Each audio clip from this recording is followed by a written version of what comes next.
Hello everyone, তো দেখতেই পাচ্ছ একটা রান্নার ভিডিও নিয়ে। তো তৈরি করছি হচ্ছে গাজরের পায়েস। তো কীভাবে তৈরি করছি চলো তোমাদের সঙ্গে সবটাই শেয়ার করব। তো গাজর দেখতেই পাচ্ছ বাটিতে কুড়িয়ে নিয়েছি, গ্রেট করে নিয়েছি, আর একটা বাটিতে গোবিন্দভোগ চাল আর 7-8টা মতো কাজু বাদাম ভিজিয়ে নিয়েছি। আর একটা জায়গায় এতে পাত্রে কিছু ড্রাই ফ্রুটস কেটে নিয়েছি। তো চলো ড্রাই ফ্রুটসগুলোই না প্রথমে আগে ঘিয়ের মধ্যে ভেজে নেব। তো কড়াই গরম হয়ে গেছে, কড়াইয়ের মধ্যে ঘি দিয়ে দেবো 4-5 চামচ, দিয়ে ড্রাই ফ্রুটসটা ভেজে নেব, ভেজে তুলে নেব। তারপরে কিন্তু গাজরটাও ভাজতে হবে। গাজরটা ঘি একটু ভালোভাবে না ভাজলে না গাজরের যেমন একটা গন্ধ, ও গন্ধটা থেকে যাবে, ভালো লাগবে না খাবারের মধ্যে। আর যেহেতু পায়েস করছি ওর জন্যই একটু ভালোভাবে ভাজতে হবে। তো চলো আগে ড্রাই ফ্রুটসটা ভেজে নিই, তারপরে দেখছি কী করা যায়। তো চলো ঝটপট করে একে একে এগুলো দিয়ে দেবো, একসঙ্গে ভেজে নেব, আলাদা আলাদা করার কোনো দরকার নেই, একসঙ্গেই ভাজতে হবে। যেহেতু একসঙ্গেই তো খাবো, আবার কি মিশিয়ে দিয়েই প্রথম থেকেই তৈরি করতে হবে, আলাদা করার কোনো দরকার নেই। তো চলো এবারে তাড়াতাড়ি করে এগুলো ভেজে নিই। খুব বেশি লাল লাল করবো না, বেশ একটু হালকা ভাজলেই হবে ঘিয়ে। তো চলো একটু তাড়াতাড়ি করে ভেজে নিই, তারপরে কীভাবে তৈরি করছি সবটাই তোমরা দেখতে পাবে, আর খুব সহজেই।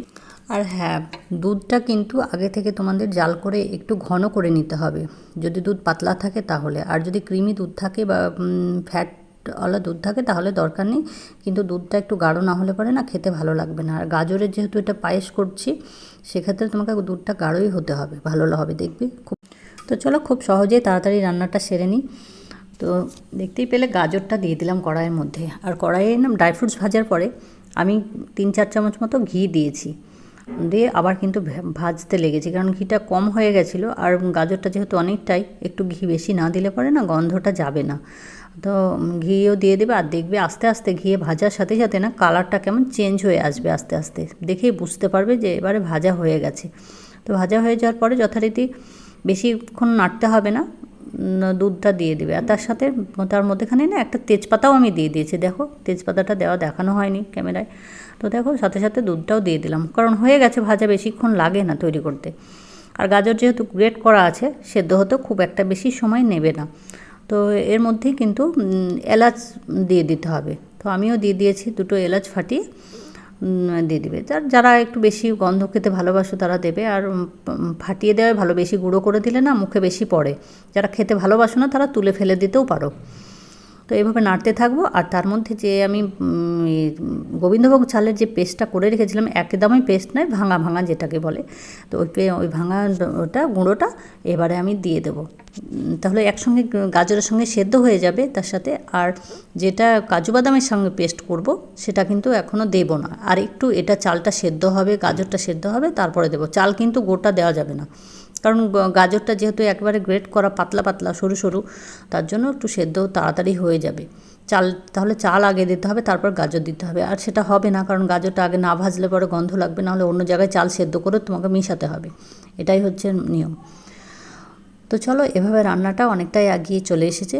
তো এভাবে দিয়ে দেবো, আর এবারে কিন্তু এই পেস্টটা মিশিয়ে দিয়ে দেবো। আর পেস্টটা পুরোপুরি না, অল্প একটু দুধ দিয়ে পেস্ট করতে হবে। আমি একটু বেশি দুধ পড়ে গেছি, মানে হয়ে গেছিলো কাপের মধ্যে, তো আর ঢাললাম না যে হোক তাহলে ভালো পেস্ট হবে, কিন্তু না, একটু পেস্টটা একদম স্মুথ কনডেন্স মিল্কের মতো হবে। তো এবারে কিন্তু ওটাও মিশিয়ে দেবো। তো দেখতে পেলে ড্রাই ফ্রুটস ভাজাগুলো মিশিয়ে দিলাম, আর বেশিক্ষণ রান্না নেই, খুব তাড়াতাড়ি ঝটপট হয়েই গেল। আর ইফতারের মধ্যে তো তাড়াতাড়ি করছি, বিকেলে ইফতারে খাবো ওর জন্যই। তো মিষ্টি ফিষ্টি তো কিছু দেখতে পাচ্ছি না, ছেলেকে দিয়ে দেখিয়েছিলাম। আর ওটা আমি চিনি দিয়েই পেস্ট করব, কাজু বাদাম, গোবিন্দভোগ চাল আর অল্প একটু দুধ দিয়ে পেস্ট করলে একদম পুরো কনডেন্স মিল্কের মতো হবে। আর আমারটা দেখতেই পাচ্ছ একটু পাতলা হয়ে গেছিলো। তো তোমরা করলে ওরমভাবে করবে, আমি বলে দিলাম, দেখবে খুব সুন্দর হবে। আর ওটা চিনি দিয়ে যেহেতু পেস্ট করবে, মিষ্টি না দিলেও, চিনি আর না দিলেও হবে, কিন্তু গাজরে না একটু মিষ্টি না দিলে না একবারে ভালো লাগে না। এটা শুধু চালের পায়েস হলে অল্প মিষ্টি হলেও খাওয়া যায়, এটাতে গাজর আছে, একটু মিষ্টি না দিলে মুখে ভালো লাগবে না, টেস্ট আসবে না। তাই আমি আরও 2 চামচ চিনি অ্যাড করেছিলাম। তোমরা চাইলে নাও করতে পারো, যাদের মিষ্টি পারফেক্ট হবে তারা না দিলে কোনো অসুবিধে নেই। তো আমি একটু দিয়েছিলাম, যেহেতু খেতে ভালো লাগবে না, ছেলেকে টেস্ট করালাম, ছেলে বললে একটু কম লাগছে, ওর জন্যই আরও দিলাম 2 চামচ। তো দেখি যা হয় হবে 2 চামচে, যদি না হয় পরে আবার ইফতার করার পরে দেখবো, যদি ভালো না লাগে তাহলে আবার চিনি দিয়ে আবার একটু গরম করে নিতে হবে।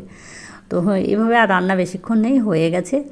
তো খুব তাড়াতাড়ি হয়ে গেল, বেশি ঝামেলাও নেই, সব কিছু ঘরোয়াভাবেই ঘরোয়া জিনিস দিয়েই কিন্তু হয়ে গেছে, কিছু বাজার থেকে আনা লাগবে না, শুধু দুধটা।